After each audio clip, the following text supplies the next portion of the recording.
Today we're in the green pastures of Maple Ridge, about an hour east of Vancouver. Perhaps a surprising location for a vlog about international movie superstar Colin Firth. To understand Colin's connection to this area, we've got to head up into the hills. Stay tuned, friends. In 1989, Colin was a 28-year-old up-and-coming English actor. He was in France filming a movie called Valmont. Colin had some steamy love scenes with his co-star Meg Tilly. Meg was a big star who had been in blockbusters like The Big Chill and Agnes of God with other Hollywood A-listers. She even had an Academy Award nomination. Colin and Meg fell deeply in love with one another. Colin said, "I don't think I consciously wooed her, but we had scenes of passion together and we filmed in Paris and Bordeaux. Dangerous places in which to film with a beautiful woman," he said.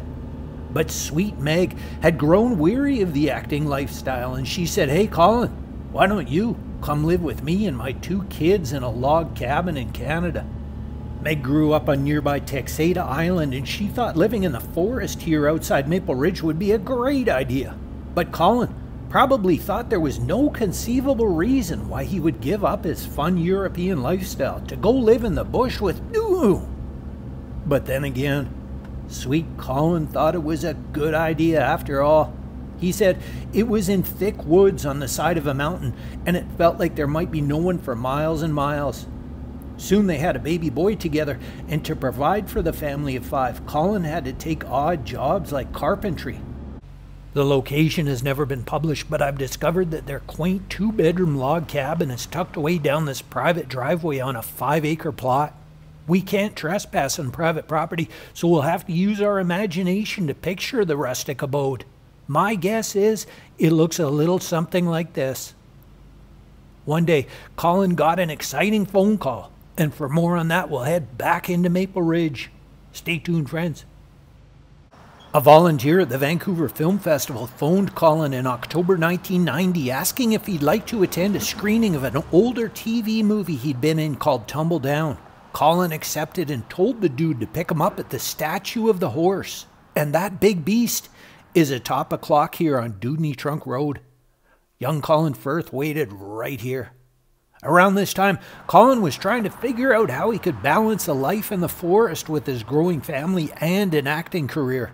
And it may have been while Colin was standing here that he had a brilliant idea. He would join the finest theater company around. And for that, we'll head west to Vancouver. Stay tuned, friends. Colin's quest for a local acting gig led him past the welcoming sign of Vancouver's Granville Island, and he made his way down the street right here. He may have gone past the Keg restaurant here where some say another starving young actor once worked. Local boy done good, Ryan Reynolds. Colin thought some stage acting gigs at the Arts Club Theatre would help pay the bills. The prestigious Arts Club is a world-class company and has helped launch the careers of many successful actors, including my very good friend, Michael J. Fox. Colin figured they would welcome him here since he was an experienced actor with several screen credits. But apparently, the person who interviewed Colin here didn't see any talent or potential in the Englishman, and our hero was told to hit the bricks. Colin says, "I tried the theater company on Granville Island quite aggressively, I remember. I even went round to talk to someone in the administration there, and it was very much a closed door." He said, "It's much, much easier getting into Hollywood than to get into the Vancouver theater system." After the soul-crushing rejection, Colin may have drowned his sorrows with an English gin and tonic or some such here at the Arts Club's famous backstage lounge.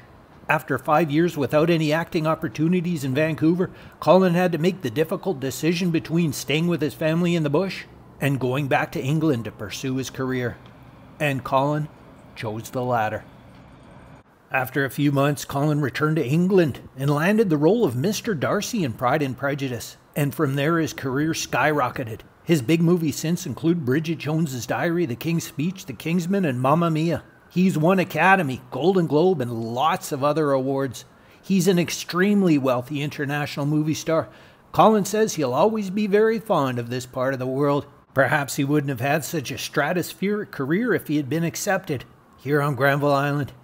As for Meg Tilly, she's raised Colin's son and she has followed her own dreams. She's a highly successful and respected author of several books. If you have a memory of Colin Firth or Meg Tilly, please leave a comment below. Shoutouts today to Reese Wong, Benevolent Backpacker, and W. Bylan. Hope you enjoyed this little taste of old Vancouver and Maple Ridge as they once were. Please like and subscribe. Until next time, be good to the other.